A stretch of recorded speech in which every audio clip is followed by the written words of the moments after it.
All right, so a lot of you guys were curious as to what on earth I'm doing with the tillage, and so I've got a couple fields that are rough, and I have a barley crop that the closer to organic that I can do that crop, the happier the consumers of that crop are going to be. And so I think what we call that is a two birds, one stone scenario. And so yeah, the second video of yield does not determine success on your farm is the maximizing our yields. You know, that system we've been under since, well, it really became aggressive to the family farm after World War II. But if we look at some statistics, if we look at the family farm since World War II, the debt has done nothing but go up, and it keeps going up and up more aggressively. 90% of family farms need an off-farm job to support the farm. We can see generations are leaving the farm. And if you ask farmers for advice, you know, like, yeah, I'd like to get into farming, well, what should I do? And a lot of them will say the first thing they say is make sure you have a great job. There's no money in farming. And what they mean to say is there's no money in the modern day template, this commercial dead dirt farming system that we're under. And so if it was so profitable, it's profitable for everybody but the farmer. But if it was so profitable for us farmers to be maximizing yields on our farm, look at what happened to the family farm. The family has kind of been removed from the farm. We've had to add a lot of acres. We had to add a lot of cows or pigs, whatever we're doing. We had to keep growing and keep growing until we just finally go broke and give up, and then a major thing just absorbs us. And it's quite sad as to what's happened to the family farm and the small towns of America and everything. But if it was so profitable to be farming under that system, why hasn't the debt been paid down? Why isn't the debt getting paid down and farmers actually putting money away? Why aren't the next generation coming back to the farm, or more people coming back to farm? You know, why isn't the workforce, the farmers on the workforce, why aren't they leaving the workforce? You know, if there's a lot of money to be made at maximizing yields. So the American farmer has done a good job at listening to the data and doing what we're told to do. We have been told that we need to do a better job with tillage to create a better seed bank. And all right, so we've done that. We've been told we need to spend the money on our planter to engage the soil better, to meter the seed better, with precision technology to run the planter, our sprayer, our fertilizer application. So we do a better job there with swath control and rate control, and we are very efficient and we are very accurate. When I was working in the cities, one day the guys were like, they're showing me YouTube farmers and using them videos as to why they don't like modern farming. And they said, yeah, look at you guys just pour on all the chemicals and fertilizer and blah, blah, blah. And I said, really? So I walked over to the paint booth, and you got them little measuring cups and mixing cups, and I put 6 ounces in it. And I said, here, there's 6 ounces. The building that we're in is about 2 acres under roof. And I said, I want you guys to apply this 6 ounces of water to this whole floor very accurately and consistently, so each square foot gets the exact same amount as the other square foot. And I'd like you to do it at 10 miles an hour, or 70 acres per hour. And they're just like, what the heck? You cover that 2 acres in literally 2 minutes, 1 minute. And they're just like, what do you mean? I'm like, that is how we handle our herbicides on our farm. I said, I have chemicals that I literally use at 3 ounces per acre. I apply at roughly 10 miles an hour. And I said, it is as accurate as can be. And they're like, really? And I said, at the cost of this herbicide, when you're talking hundreds of dollars per quart on some of this stuff, I says, how wasteful do you think you're going to be? And they're just like, oh, okay. And so, but we're very efficient. We're doing what we're told. We're buying the latest and greatest seed hybrids and seed treatments and the fungicides, insecticides, and all that kind of stuff. We're doing our soil balancing, how we're supposed to do the soil test. But when the guy giving you the test, his income is based on your test results. How much in favor for you do you think them test results are going to be? You know what I mean? I think they're going to be slightly skewed, so the house always wins. Not to sound like a conspiracy theorist there, if you listen to Christine Nichols and John Kemp and soil scientists that aren't getting paid huge dollars to prove why you need fertilizer, they talk about the fallacy of phosphorus and our modern day nitrogen program, and we can see, excuse me, like everything else in agriculture today, the farmer isn't the one making the money, it's everybody else is making the money off of the programs that the farmer's doing. At best, the universities say 10 to 15% of your phosphorus will make it into this year's crop. If that was your seed, if you put seed out there and only 15% of your seed came up for this year, how excited would you be to use that seed again? And I know a lot of you guys are going to argue and say, John, but the rest of it's in the soil. We'll get it next year. Some of them soil scientists have done the math, and if you've applied removal rates or recommended rates for 10 years in a row, they claim that you've applied enough for the next 100 years. Besides the fact that when you do a geological survey, your soil is literally made out of P and K. And so there's a whole big myth around mining your soil. And I know every dead dirt farmer is going to say, well, I get a crop response when I apply some phosphorus or potassium. Of course, because the soil's dead. It has no life. That means it has no natural mineralization or natural ability to provide nutrition on its own. Of course you'll get a response. I would expect nothing less. But we can argue fertility later. But that's a major part in the fallacy of maximizing our yields. They tell us 1 bushel per, 1 nitrogen credit per bushel, but when you look at the source, the major source of your nitrogen feeding your crop this year is from the soil. We don't talk about that kind of stuff when you're at your retail clinic, do they? They don't really do a whole lot of Haney tests and nitrogen tests to see what's in your soil.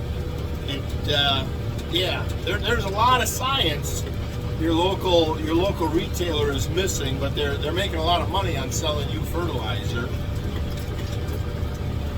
So speaking of fertilizer and chemicals, if you're a dead dirt farmer and you need the fertilizer and chemicals to grow your crop next year, looking as to what happened this year, with Russia, Ukraine, supply and demand, shipping, availability, price gouging. What are you going to do next year if the price of fertilizers doubled again and commodity prices don't go any higher?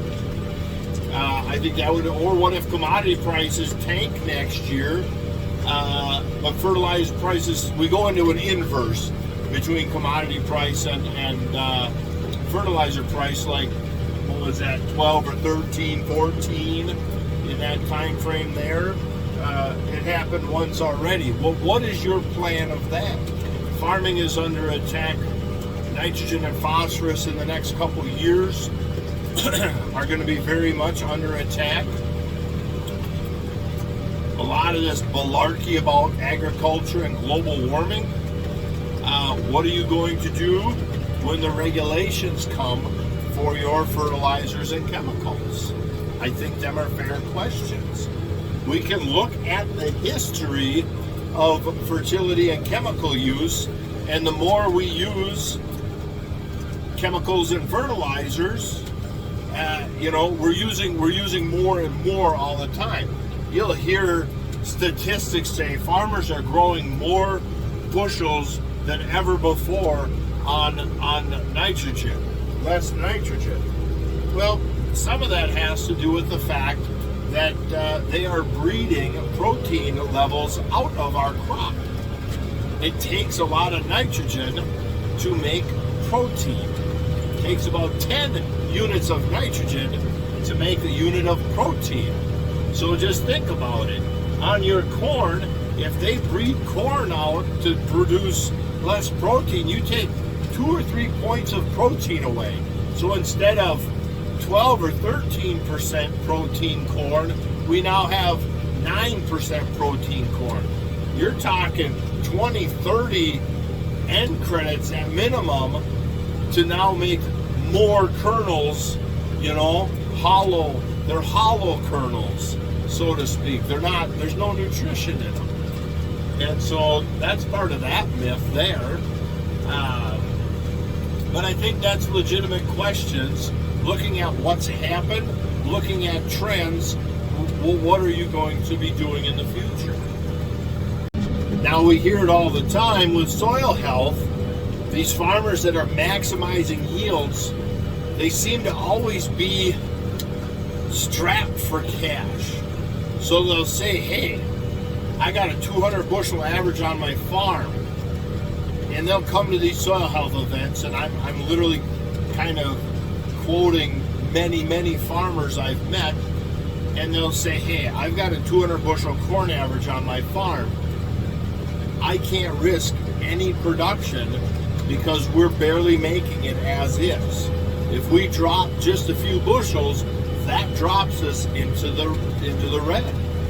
And we always say it's about dollars in versus dollars out. You never go to a soil health event and regret not having your checkbook so you could buy all the magic blue juice in a jug at a 5% show discount.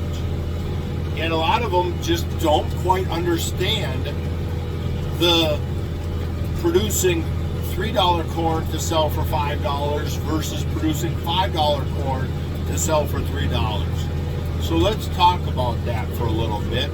I've got a couple scenarios going on the farm this year that I think will make great conversation. And you guys in the last RG Cattle and Fencing or Cattle Repair, I'm sorry I did not get that name correctly, but he had a great comment on the last video to where he said, hey John, I'm all for soil health. I like what you're doing. I'm trying to do a little on my own, but you can't take 200 bushels and replace it, out cash flow it with 120 bushel. There just isn't that many dollars in soil health.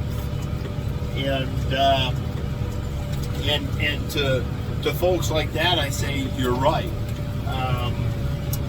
I use that just as maybe a hypothetical, a poor hypothetical. So we'll talk about my farm yields. We're maintaining, we did not take a yield hit when going to soil health. So I have a hay field at home. And that hay field, if I was to conventionally farm it this year for corn, the fertilizer's out there. The same amount of fertilizer is out there, whether I black dirt farm it or I soil health farm it. But on that field, if I conventionally farmed it, monocrop corn bean farm, I'd go out there and I'd moldboard it, hit it with the finisher a couple times, and then go out with a pretty heavy chemical program. And then I'd put my corn into it. And behind my corn, going into beans for next year, we'd probably want to do a fall kill, or we'd probably, more realistically, we would have done a post-emerge chemical application as well. And then we would have took the corn off, and we probably would have made pretty okay money on that field because of the nutritional savings out there. The cost savings of having our own nutrients out there. And so that's not a bad deal. But on soil health wise, we've got the cows grazing that alfalfa. Now every day, at the cost of hay today, every day that them cows are out there grazing is $150 per day. That's a 40-acre field. So on 30 days, the cows not only will pay the rent on that field, but they will actually have money started to be applied, a credit building on that field. That's just from the money on off feed, since we don't have to haul them feed. There's many other scenarios or aspects going on here. While they're grazing that alfalfa field, they are allowing their pasture to get that much ahead of them on growth. So if we do end up with another drought year, we'll have that much more growth and tonnage out in the field to feed them with. The other thing that we're not accounting for is the animal unit monthly credits. While that herd is on that alfalfa, we're breeding them. They're growing. The calves are growing. The herd is increasing in value, and so there's an AUM calculator that we can put a value on that. But we're not even going to do that. All we're doing is applying some off-feed value.